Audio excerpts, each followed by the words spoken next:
bonsoir à tous. À la une de ce journal, de nombreuses routes nationales et communales se dégradent au fil des jours sous le regard impuissant des populations résidant dans l'arrière-pays. Illustration ce soir dans les départements de l'Océan, la Sanaga-Maritime et le Mungo, un enclavement criard qui plombe le développement de plusieurs localités malgré leur riche potentiel agroforestier, agropastoral et touristique. L'état des infrastructures et le désarroi des populations dans le Cameroun profond, c'est le dossier du 20h. 6 mois après la survenance de la pandémie du Covid-19, le Cameroun risque de faire face à une résurgence de cette pandémie. Elle est liée au fait que le pays entretient des liens commerciaux et diplomatiques directs avec des pays qui connaissent de leur côté une montée fulgurante des cas positifs de Covid-19. Que fait le gouvernement dans un tel contexte? Quelles pourraient être les conséquences sur le système de santé et le système économique du Cameroun? Élément de réponse au cœur de ce journal.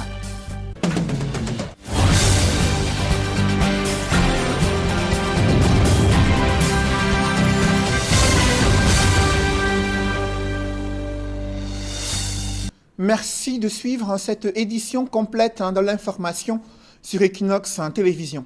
Dans la série de reportages réalisés dans le Sud profond, vous l'avez peut-être observé si vous vous êtes rendu à Campo. C'est un arrondissement qui se meurt dans le département de l'Océan, commune située au large de la rive, située sur la rive du golfe de Guinée. Cette commune côtière vit dans un enclavement criard, malgré son riche potentiel en ressources forestières et ressources touristiques. Campo ne dispose d'aucune route aménagée, encore moins de services sociaux adéquats. Pourtant, les populations n'ont de cesse interpellé les pouvoirs publics à cet effet. L'exécutif municipal est dépassé par la situation. C'est le constat que font nos reporters Rodin Gassi et Marcelin Gansap. Ne vous trompez pas, ce véhicule n'est pas otage des nombreux bourbiers qui jonchent les plus de 115 km qui séparent Kribi de Campo. Nous sommes là en plein cœur de ce qui tient lieu de centre-ville de Campo. Bienvenue à la glissade qui fera prendre un coup au véhicule. Non loin de là, un autre véhicule coince, obligeant le chauffeur à recourir au 4x4 pour sortir du piège. Des bourbiers, il y en a à profusion au centre-ville de Campo. Inutile de chercher, ne serait-ce qu'un mètre de route gravillonnée. Ça n'existe nulle part. Nous sommes à moins de 100 km de Kribi. Au niveau même du port, c'est presque 40 km de Campo. Mais Campo ne ressemble vraiment pas à une ville frontalière. La porte du Cameroun, nous sommes à 45 km de Bata. Vous voyez, nous avons même honte. Quand vous êtes de notre côté, ça ne reflète pas le Grand Cameroun. Nous avons comme l'impression que nous sommes abandonnés parce que tout est coupé. L'exécutif municipal assiste impuissant à la dégradation de ce qui tient lieu de voirie de la ville. Il y a tellement de défis à relever que le maigre budget de la commune ne saurait suffire. On ne peut qu'arranger des petits points critiques, comme vous avez pu le constater, mais c'est un problème gouvernemental, c'est l'État qui doit mettre des moyens sérieux. Vous connaissez bien la décentralisation qui n'a pas encore pris corps, dont les mairies n'ont pas encore ce pouvoir réel de pouvoir exercer sur le terrain. Donc nous ne pouvons que faire avec des petits moyens de bord, mobiliser les jeunes, comme vous l'avez vu, et pour qu'on essaye, mais ce n'est pas vraiment ça la solution. Kribi Campo fait pourtant partie de la nationale numéro 7 qui prend ses racines à Edea. Le bitumage de cette route, longue de 186 km, aurait pu impulser le développement de la commune de Campo. Surtout qu'un autre projet plus large prévoit l'extension jusqu'à Bata, en Guinée équatoriale, avec en plus la construction du pont sur le fleuve Ntem qui marque la frontière avec la Guinée équatoriale. Malheureusement, tout cela ne figure pour l'instant que sur du papier, pendant que Campo se meurt. Le projet du corridor Bata-Douala qui est en cours, n'est-ce pas, appartenu par la BAD, la Banque africaine de développement. Nous attendons. 2 équipes sont passées sur le terrain. Disent que ça va commencer. Nous attendons. Actuellement, les gars voyagent par moto. Impossible. Vous pouvez faire 4 jours, 5 jours au bosquet. Donc, et la moto, c'est 10 000 francs, c'est pas donné à n'importe qui. Campo est à chaudes larmes. Quand vous allez de l'autre côté, vous avez honte de dire que vous êtes Camerounais. Cette petite concurrence-là. La commune de Campo dispose pourtant d'importantes ressources, notamment forestières. Mais leur exploitation ne profite pas toujours au développement de cette localité. Les ressources forestières pèsent. Malheureusement, c'est des petites sociétés qui payent leurs taxes communales, mais elles ne sont pas nombreuses. Il n'y a que la forêt communautaire Dakar qui essaye. Bon, avec des petits problèmes de malentendus, ça fait que l'activité n'est pas fiable. Il y a des revendications, il y a des griefs. Le centre-ville de Campo porte les marques du sous-développement. Nul besoin de spéculer sur le sort qui est celui des différents villages, dont certains sont situés à plus de 40 km d'ici, à la frontière avec les communes d'Akom 2 et de Man.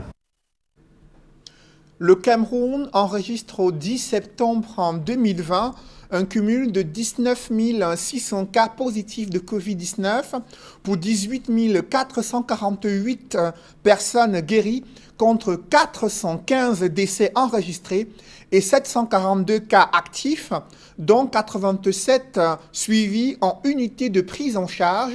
Ces chiffres sont du ministre de la Santé. Il vient de les rendre publics lors d'une conférence de presse conjointe au ministère de la Communication. Manaouda Malachi exprime son inquiétude face au risque de résurgence de la pandémie, car bon nombre de pays avec lesquels le Cameroun entretient des liens commerciaux diplomatiques directs connaissent une montée fulgurante du nombre de cas positifs au cours des dernières semaines. Dans sa communication, le ministre de la Santé prévient qu'une reprise de la contamination peut surgir à tout moment si des mesures strictes, voire contraignantes, ne sont pas observées. Le système de santé au Cameroun pourrait subir des dégâts très importants, ainsi que les autres secteurs de la vie économique et sociale. Le ministre Manaouda Malachi s'adresse à ceux qui abandonnent l'observance des gestes barrières. Ils font courir à tout leur entourage un risque énorme, a-t-il indiqué. Parlons à présent des routes dans la Sanaga maritime, notamment dans la ville d'Edea. Ces routes ne cessent de se dégrader au grand désarroi des populations. Après les promesses électorales, rien n'a été aménagé jusqu'ici. Les populations déplorent le fait que les chantiers de réhabilitation sont à l'abandon. Cela plombe la mobilité urbaine dans la ville lumière située dans la Sanaga maritime. Des précisions avec Ekoka Lobé et Sylvestre Hippolyte Zangao. Comme un menuisier qui n'a pas de chaise à son domicile, le maire de la ville d'Edea emprunte cette route en piteux état tous les jours pour se rendre à l'hôtel de ville. Une situation qui suscite des interrogations quand on sait que ces promesses électorales s'articulaient principalement sur la réhabilitation des routes de la ville lumière. Voici donc le centre urbain.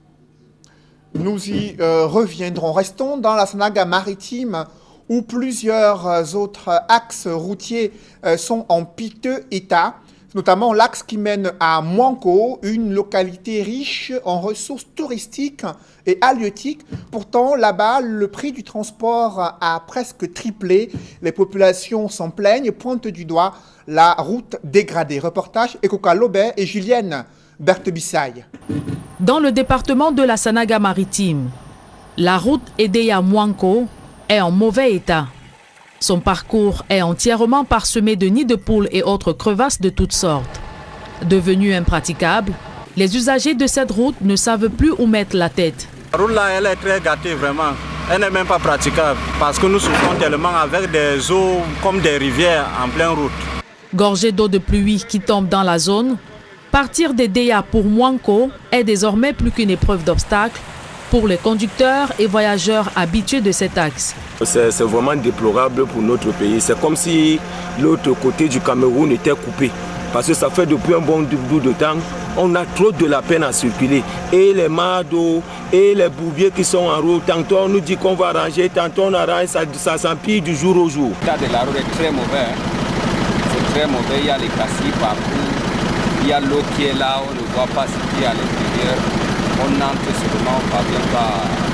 Ça nous éclate les pneus. Donc c'est très difficile. Et bien avant l'arrivée des pluies, les voyageurs déboursaient 2000 francs pour le trajet. Aujourd'hui, ils payent désormais 3500 francs CFA pour aider à Mwanko. Sur leur souffrance, les usagers accusent les prestataires des marchés de cette route. c'est pas facile. C'est impraticable maintenant. On a des gens qui gagnent des marchés pour faire des ponts, des bus en route. À un moment, ça les dépasse même. Nous sommes complètement bloqués. Pour le moment, si la route même est coupée, pour qu'un véhicule passe même pour aller à Mouanko, aider à pour Mouanko, c'est impraticable. Criant leur détresse depuis des années, les usagers de la route Mouanko-Edéa ne sont pas du tout au bout de leur peine. La galère ne fait que commencer pour septembre et octobre, 2 mois réputés pour d'abondantes pluies. Ce calvaire est également vécu dans une banlieue située dans le 3e arrondissement de Douala. Il s'agit de Mbanga Pongo. Là-bas, les problèmes d'accès bien sûr à ce quartier, l'insalubrité et les problèmes d'accès à l'eau potable se posent avec acuité. Des maux qui minent ce quartier situé dans le 3e arrondissement de Douala. Reportage Dani Warenzede et Kediara. Mbanga Pongo, 13 ans après le crash de Kenya Airways qui l'a rendu tristement célèbre, le quartier peine à se développer. Vous vous souvenez de ce reportage d'Equinox Télévision, un reportage exclusif qui avait été fait dans ce quartier pour montrer ses difficultés en pleine saison sèche. Dites-vous qu'en saison de pluie, ces difficultés sont multipliées à l'infini. Je demande, vous êtes passé par où pour arriver à Mbanga Pongo? Quelle route? Vous ne voyez pas l'état là, vous voyez comment on souffre. Vous attendez seulement que les gens meurent ici à Mbanga Pongo. Après, vous allez dire que les Camerounais sont morts à Mbanga Pongo, n'est-ce pas? Regardez vous-même l'état de la route. L'eau là va nous envahir ici. Nous sommes fatigués de cette route. Chaque année, on nous donne espoir. Nous voulons seulement même les rigoles. Seulement les rigoles, ça peut nous soulager parce que voilà la rentrée scolaire avec nos enfants, vraiment, il faut les bottes, il faut les tenues adaptées pour cette route. Les creux, les mares d'eau, ça en vaut pas la peine. Comme la plupart des zones de Mbanga Pongo dans lesquelles nous nous sommes arrêtés, il y a à cet endroit exactement ce lac. Les populations nous expliquent que ce n'était qu'un simple petit cratère creusé dans le sol. Et avec l'arrivée des pluies, il s'est rempli d'eau. Il est totalement impossible pour ces populations de traverser cette route sans pour autant mettre les pieds dans l'eau. Et elle nous explique d'ailleurs que lorsqu'on est habitant de Mbanga Pongo et qu'on veut sortir pour se retrouver en ville, il faut prévoir 2 vêtements. C'est-à-dire le vêtement qu'on a sur soi pour patauger dans cette eau et le deuxième vêtement de rechange qu'on va mettre une fois qu'on est sur la route principale pour se mouler facilement aux autres habitants de la ville. Si tu es parti dans un bureau, tu es obligé de prendre des vêtements appropriés pour la route et prendre d'autres, mettre dans le sac. Arrivé à Trades, tu t'échanges et puis tu continues. Même le transport ici, tellement ça coûte que... Vraiment, je n'ai même plus de paroles. Je suis fatiguée chaque année. Face à toutes les difficultés que les habitants de Mbanga Pongo rencontrent pour se mouvoir sur cette route en mauvais état, la chefferie de la communauté ne lésine sur aucun moyen pour pouvoir leur faciliter la tâche. Vous voyez en image ces morceaux de goudron décapés qui ont été achetés par les soins de la chefferie afin de niveler la route et de permettre alors que les usagers puissent se déplacer confortablement. Pour venir bénéficier, ça nous coûte 50 000 francs par camion. Donc, ce n'est pas facile. Ce qui me motive, les femmes enceintes à voter ici sur cette route. Pour pouvoir sortir de ces quartiers pour les hôpitaux, ce n'est pas facile. C'est pour ça que j'ai pris cette initiative de pouvoir le faire avec mes notables. En plus du mauvais état des routes, de l'insécurité, les habitants de Mbanga Pongo doivent faire face à d'autres difficultés majeures. Il s'agit notamment de l'insalubrité. Vous le voyez en image, les populations sont obligées de déverser là où elles le peuvent leurs déchets ménagers. Et pour cause, le mauvais état des routes qui empêche la société en charge du transport des déchets ménagers d'arriver jusqu'ici et de les transporter jusqu'aux zones de traitement de ces déchets. Il y en a en quantité dans le quartier Mbanga Pongo, un effet qui peut causer des maladies chez les plus petits, des maladies chez les animaux domestiques et donc plonger cette population dans un peu plus de souffrance que ce qu'elle endure déjà. L'état de la route, la société Zakam ne peut pas entrer ici. Vous voyez là derrière, c'est la marée, c'est le Voré. C'est interdit de verser ces déchets-là dans l'eau parce que j'ai sensibilisé toutes les populations, on les interdit cela. Il y a le moment que quand c'est beaucoup, je suis obligé de mobiliser, de sortir de l'argent avec mes notables pour pouvoir transporter cela dans les 10 roues avant de faire déverser dans les endroits appropriés. Si le quartier Mbanga Pongo est entouré d'eau, si l'eau qui arrive jusque devant le domicile des populations les met mal à l'aise, il faut pourtant préciser que ces populations souffrent d'un autre problème majeur, problème d'adduction en eau potable, parce que dans ce quartier, malheureusement, les tuyaux de la Kamwata n'arrivent pas. Résultat des courses, les habitants sont obligés de boire soit de l'eau du puits, soit de l'eau de forage, une eau qui de toutes les façons n'est pas forcément saine et peut conduire à de grosses pandémies telles que le choléra. On souffre ici pour l'eau parce que nous on n'a pas l'eau de la SNEC. Et c'est le forage que nous buvons ici. Et c'est ça qui nous donne la maladie. Mais maintenant, comme je vous dis là, je suis malade. Je suis partie à l'hôpital, on m'a dit que c'est la typhoïde. Je sais que c'est l'eau qui nous donne ça. Pour Equinox Télévision, depuis Mbanga Pongo, nous sommes Dani Warenze 2 et Kediaha. La dégradation des routes est également décriée dans la ville de Nkonsamba, chef-lieu du département du Mungo. Là-bas, la voirie urbaine s'est complètement effondrée et les travaux de réhabilitation plusieurs fois annoncés ne sont jamais arrivés à leur terme. Une nouvelle équipe des autorités administratives s'y est rendue afin de promettre la reprise des travaux de réhabilitation de plusieurs axes de la voirie urbaine à Nkonsamba. Des précisions avec Cyril Ndiemba, Mathilde Akemazou et Xavier Foka. Les quartiers 7 et 9 de la commune de Nkonsamba 1er dans le département du Mungo s'apprêtent à voir leur route réhabilitée. Selon les habitants de ces quartiers, les travaux sur ces routes avaient été abandonnés depuis au moins 25 ans.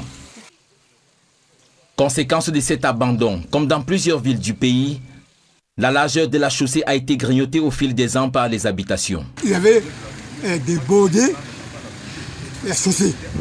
Ils ont fermé la rigole. Même si ça me prenait chez moi là, ça n'est rien métier. Puisque si j'avais débordé et que ça venait chez moi, je devais toujours être content. Puisque le développement, quand il y a la route, il y a le développement. Pour que ce développement soit donc effectif, les maisons situées sur le tracé initial des routes et des rigoles vont être détruites.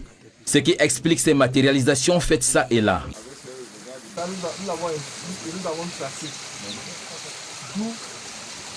Il doit casser.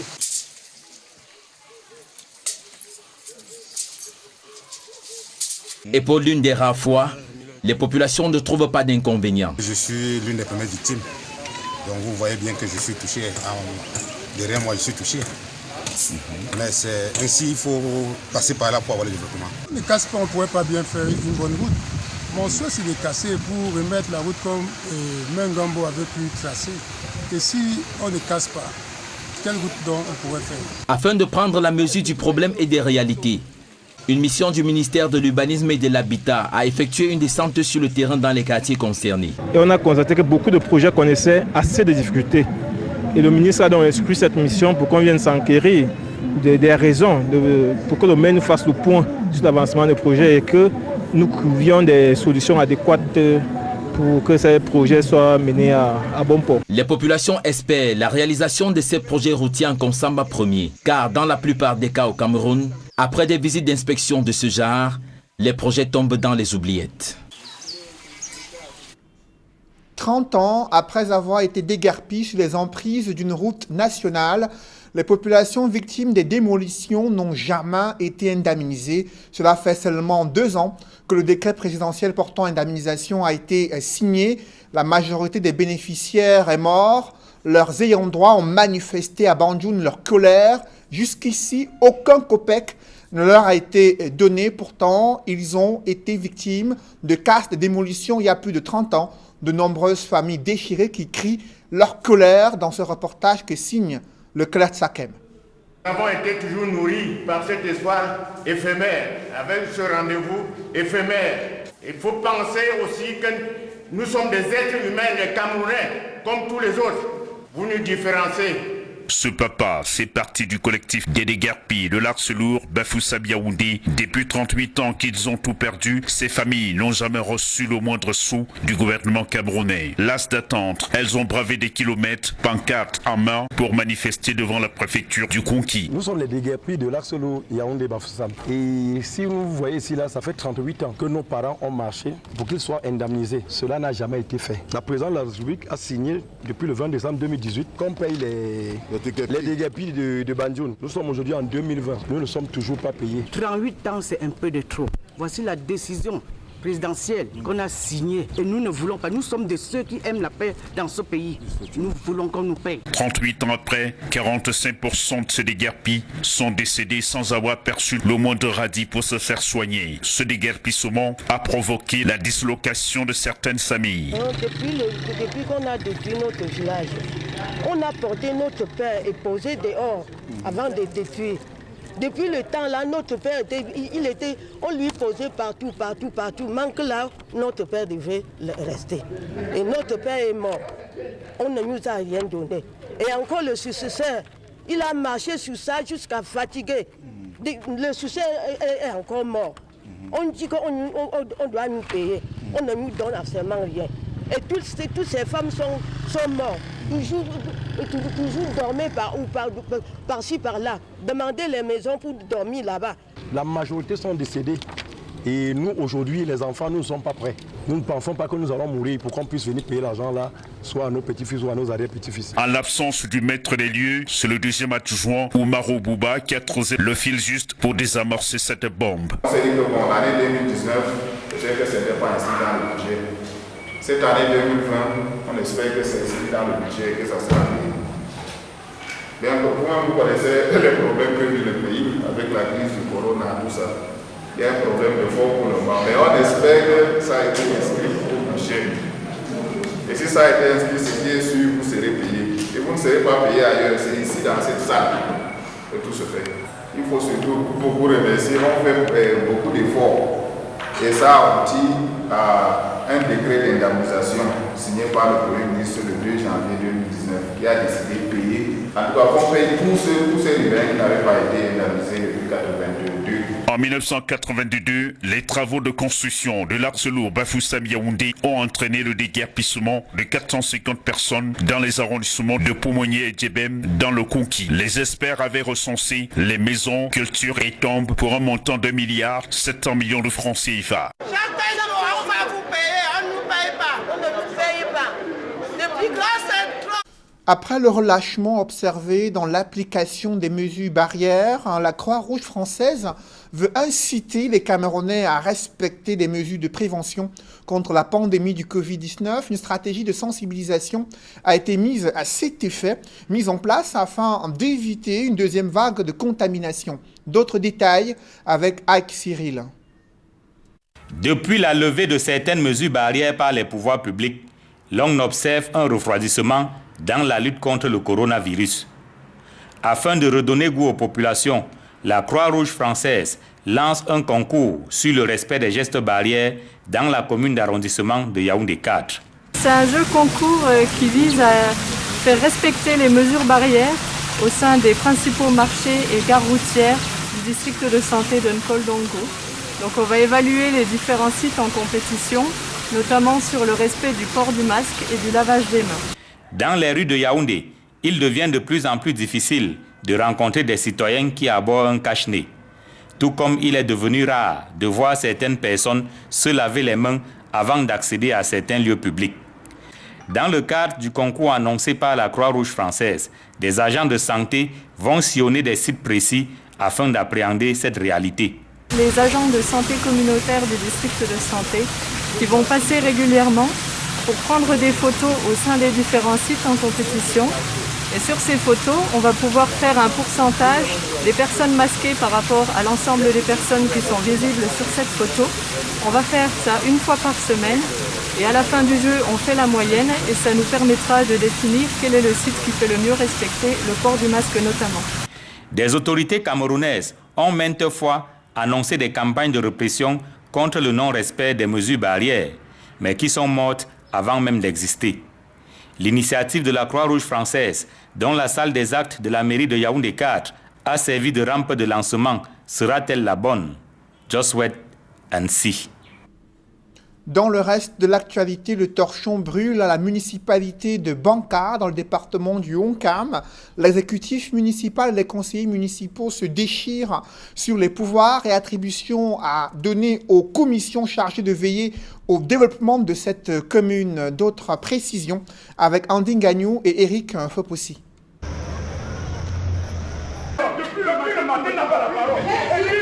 Conseil municipal sous haute tension à la commune de Banka, département du Onkam, à l'ouest Cameroun.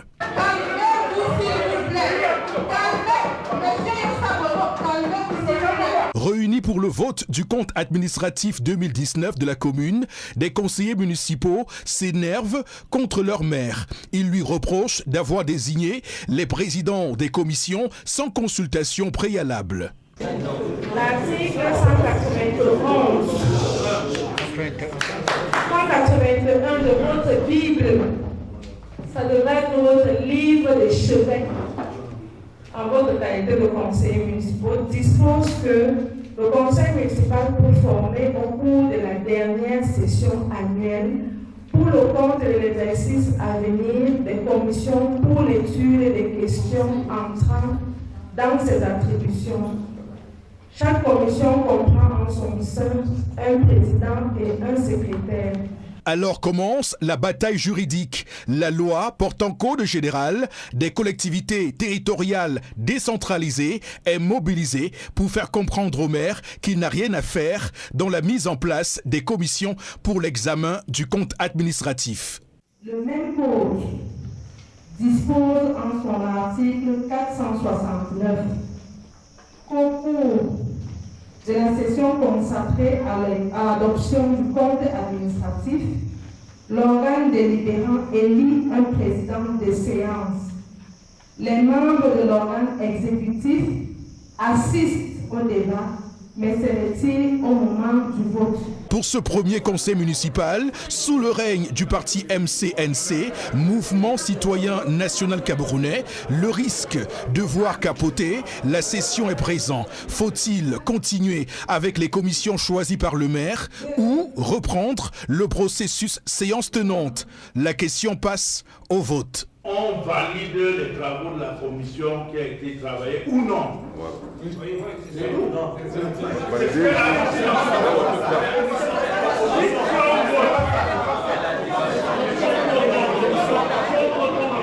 Quand on annule tout ce qu'on a fait hier, on passe au vote de nouvelles commissions des présidents.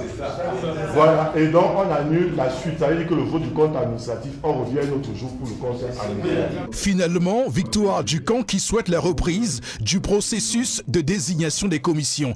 On peut maintenant examiner et adopter le compte administratif de la commune de Banka. Happy End dont se satisfait le préfet du Onkam. Les débats ont été certes houleux, mais nous sommes en démocratie. N'oubliez pas que nous avons 3 partis politiques dans ce conseil. Le RDPC, l'UMS et le MCNC. Donc les débats ont été houleux, mais nous sommes très contents de ce que la dynamique de réconciliation a prévalu. Triomphe de la démocratie, défense des intérêts des populations, ces idéaux auront dominé ce conseil municipal. Place donc maintenant au travail. Donc nous sommes interpellés maintenant à travailler pour inciter les recettes de notre commune et afin de promouvoir le développement harmonieux de notre contrée, afin de rendre Banka, comme je l'ai dit dans mon discours lunaire, comme un Eldorado où il fera bon vivre. Le maçon. Dans l'escale internationale, la CEDEAO exige la nomination d'un président et d'un premier ministre issus de la vie politique civile au Mali, condition sine qua non pour obtenir la levée de l'embargo dans ce pays situé en Afrique de l'Ouest. Pendant ce temps, l'opposition ivoirienne continue de contester la décision du Conseil constitutionnel, décision selon laquelle les candidatures de Laurent Gbagbo et Guillaume Soro ont été rejetées pour la prochaine élection présidentielle. La mouture internationale, c'est signé Gladys Sidé. La CEDEAO ne cède pas face à la junte actuellement au pouvoir au Mali. Reçue au Ghana, elle n'a pas réussi à convaincre l'organisation de lever les sanctions économiques ni de l'accompagner dans son plan de transition. La CEDEAO insiste pour que la junte nomme dans les brefs délais des dirigeants civils pour une période transitoire de 18 mois. C'est la condition pour une levée des sanctions économiques contre le Mali qui subit depuis quelques jours l'embargo sur les flux commerciaux et financiers. Le médiateur de la CEDEAO, l'ancien président nigérien Goodluck Jonathan, doit à nouveau se rendre à Bamako pour s'assurer des avancées vers la transition civile au Mali. Le pays porte le deuil suite au décès de l'ancien président Moussa Traoré, mort à l'âge de 84 ans, le 15 septembre. Pendant ce temps, en Côte d'Ivoire, les observateurs pensent que tout est réuni pour des lendemains électoraux difficiles. Après le rejet des candidatures de Laurent Gbagbo et Guillaume Soro pour la présidentielle du 31 octobre. Les soutiens des deux personnalités de la vie politique en Côte d'Ivoire contestent la décision du Conseil constitutionnel. La branche pro-Gbagbo du FPI pense que le pays s'achemine vers une élection de dupes. C'est la volonté du despote qui veut que Gbagbo Laurent soit éliminé, qui veut que Soro soit éliminé et qui a choisi ses adversaires. Mais je vais vous dire pourquoi il a choisi ses adversaires comme ça. Parce qu'il sait bien que ce qu'ils appellent le Front populaire ivoirien représenté par M. Afinguessan ne fait pas le poids. Guillaume Soro dénonce, lui, un coup d'État acté par le Conseil constitutionnel. L'ancien chef rebelle et ancien Premier ministre s'exprimera davantage sur le sujet jeudi depuis Paris, où il vit en exil. Pascal Afinguessan, de son côté, est entré en dissidence avec l'ancienne équipe dirigeante du FPI. Toujours à la tête de ce parti, sa candidature a été validée. Autre figure de la politique ivoirienne, Henri Konan Bédié, 86 ans, sa candidature a été retenue pour la présidentielle à venir. Mais son parti critique aussi le Conseil constitutionnel. Nous déplorons deux décisions. D'abord, la décision de retenir la candidature inconstitutionnelle de M. Ouattara, parce que pour nous, il n'est pas éligible. Nous déplorons également l'invalidation des candidatures de plusieurs leaders politiques majeurs, notamment le président Laurent Gbagbo, le président Soro Diom et d'autres leaders, pour des raisons purement politiques.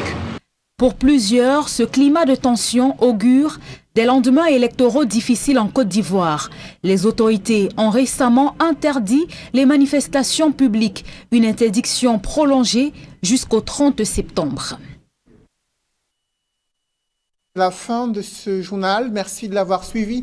Juste après cette édition de 20h, retrouvez Serge Alain Autou et ses invités pour le débrief du journal sur le plateau d'Equinox Soir. Serge Alain. Covid-19, on n'est définitivement pas sorti de l'auberge. Les chiffres explosent. Le ministre de la Santé publique est inquiet. Près de 19 000 cas positifs en date du 10 septembre 2020, 18 000 cas guéris, environ 415 décès et plusieurs cas actifs et d'autres qui sont encore en soins intensifs, relève le ministre. Et pour ne rien arranger, il redoute une deuxième vague de contamination si rien n'est fait en matière de prise en compte des mesures contraignantes pour le respect des mesures barrières. Il a indiqué que le Cameroun, qui entretient des relations très cordiales avec des pays où il est observé une montée fulgurante du nombre de cas positifs, le Cameroun pourrait lui aussi connaître une telle contamination si des mesures appropriées ne sont pas prises. Et jusqu'ici, dans sa communication, il a tenu à interpeller les Camerounais sur la nécessité de porter des masques, d'observer les mesures barrières et de distanciation sociale. Serge Alain. Voilà, madame, monsieur, c'est donc l'essentiel. Equinox Soir, deuxième partie. Bonne soirée à vous, Cédric. Bonne soirée à vous, Serge Alain. Rendez-vous demain. 20h. Dans un instant, madame.